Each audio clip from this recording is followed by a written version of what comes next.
Ora bem, hoje vamos mergulhar na história de um rei que foi uma figura complexa, quase um super-herói da Idade Média, mas com um lado bastante sombrio. Falamos de Henrique II, um homem que literalmente mudou o rumo da Inglaterra para sempre. E a questão que se impõe é: como é que isto foi possível? Pensem bem.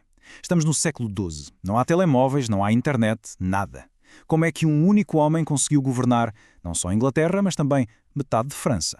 Parece uma tarefa impossível. E acreditem, foi um desafio monumental. E aqui vai uma curiosidade. O nome da família dele, Plantageneta, soa muito imponente. Não soa, mas a origem não tem nada a ver com castelos ou batalhas. Vem, imaginem só, de uma simples flor amarela, a plantagenista, que o pai dele gostava de usar no chapéu. É um pormenor engraçado que já nos dá uma pista sobre as suas fortes raízes francesas. Bem, vamos ao primeiro capítulo desta história. Henrique não herdou um reino pacífico e organizado. Nada disso. Ele chegou ao poder e encontrou a Inglaterra mergulhada no caos absoluto. O país tinha acabado de passar por um período terrível de guerra civil conhecido, e o nome diz tudo, como a anarquia. Basicamente, era cada senhor feudal por si. E foi a partir dessa confusão que ele teve de começar a construir tudo. E o império que ele construiu não era um país como nós conhecemos hoje, com fronteiras fixas e um governo centralizado. Era mais uma coleção pessoal de territórios. Pensem num puzzle gigante, com peças em Inglaterra e em França. Todas essas peças pertenciam-lhe. Era o seu domínio pessoal. Ok, então qual foi a fórmula para juntar este império todo?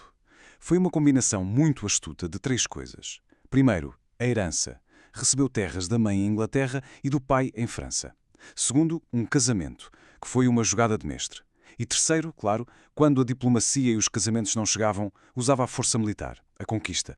E temos de falar deste casamento. Porque Leonor da Aquitânia não era uma princesa à espera de ser salva. Longe disso. Ela era uma das mulheres mais poderosas da Europa, a governante de um território enorme e riquíssimo em França. Ao casar com ela, Henrique de um dia para o outro praticamente duplicou as suas possessões em França. Foi, sem dúvida, uma das maiores jogadas de poder da Idade Média. Mas ter um império dividido pelo mar tinha um preço. Para conseguir controlar tudo, Henrique estava constantemente em movimento. O Canal da Mancha, aqueles 34 km de água, era basicamente a sua autoestrada.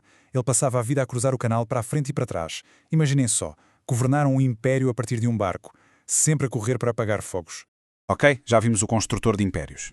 Mas o legado de Henrique vai muito para além das terras que conquistou. Talvez a sua maior e mais duradoura conquista tenha sido na lei. Ele pegou num país caótico e construiu um sistema de justiça que, em muitos aspectos, ainda hoje influenciou o mundo. O que ele criou ficou conhecido como direito comum. E a ideia por trás disto é, na verdade, bastante simples, mas revolucionária para a época.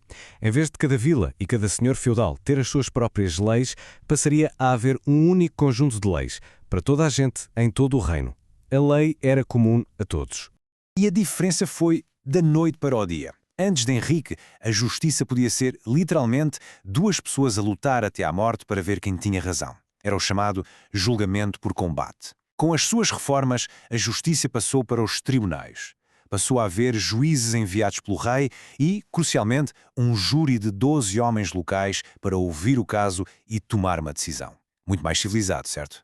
Portanto, o sistema era este. Os juízes do rei viajavam por todo o lado, garantindo que as mesmas leis eram aplicadas em todo o território.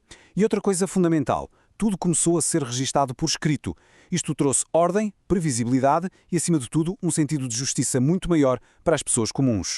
Claro que um rei com tanto poder, com esta vontade de controlar tudo, mais cedo ou mais tarde ia arranjar problemas. E Henrique arranjou problemas com toda a gente. O seu reinado não foi só a construção. Foi também um período de conflitos brutais, primeiro com a Igreja e depois, de forma ainda mais trágica, com a sua própria família. O confronto mais famoso foi com o seu, até então, melhor amigo, Thomas Becket. Henrique pensou que, ao nomeá-lo arcebispo da Cantuária, o cargo mais alto da Igreja em Inglaterra, teria um aliado. Mas enganou-se redondamente. Quando Henrique tentou que os padres e bispos fossem julgados nos seus tribunais, Becket recusou. E este braço de ferro entre dois homens poderosos e teimosos acabou da pior forma imaginável. A história conta que, num momento de fúria e frustração, Henrique terá gritado algo como "Ninguém me livre deste padre turbulento!". Agora, provavelmente não era uma ordem de execução, mas 4 dos seus cavaleiros que o ouviram levaram as palavras do rei à letra. E o que seguiu foi chocante. Esses 4 cavaleiros viajaram até Cantuária, entraram na catedral e assassinaram Thomas Becket junto ao altar. O homicídio do arcebispo mais importante do país, dentro de um lugar sagrado, foi um escândalo de proporções épicas que ecoou por toda a Europa e que assombrou Henrique para o resto da sua vida. E se os problemas com a igreja já eram maus, o que aconteceu em casa foi talvez ainda pior. A sua própria família revoltou-se. A mulher, Leonor, cansada do seu controlo, incentivou os filhos a revoltarem-se. E os filhos, incluindo os famosos Ricardo Coração de Leão e o futuro rei João, pegaram em armas contra o próprio pai. A resposta de Henrique à traição da mulher foi implacável. Ele capturou Leonor e mandou prender. E ela não ficou presa por uns meses. Ficou aprisionada num castelo durante 16 anos. Uma das mulheres mais influentes da sua era, trancada por ordem do marido. Então chegamos ao fim. Como é que olhamos para uma figura como Henrique II?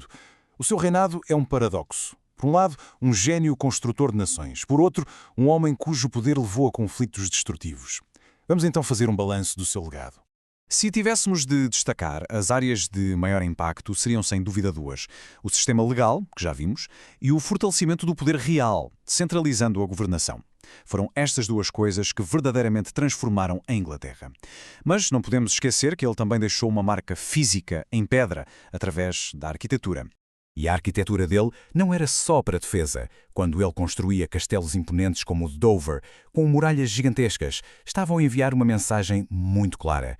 Eram autênticos outdoors de pedra, símbolos do poder da coroa, feitos para serem vistos de longe e para que todos soubessem, sem qualquer dúvida, quem estava no comando. O final da sua vida, no entanto, foi amargo. Morreu em guerra contra os próprios filhos, sentindo-se abandonado e derrotado. Foi um fim trágico a nível pessoal. Mas, e este é o grande contraste, as fundações que ele deixou para a Inglaterra, o sistema legal, o poder central, essas foram tão sólidas que perduraram séculos depois da sua morte. E é aqui que terminamos, com esta questão em aberto. Afinal, quem foi Henrique II? Um tirano que, na sua sede de poder, destruiu a própria família ou um arquiteto brilhante que, apesar dos seus defeitos, lançou as bases da Inglaterra moderna? Como tantas vezes na história, a verdade provavelmente não é preto e branco, mas sim algures nesse espaço cinzento.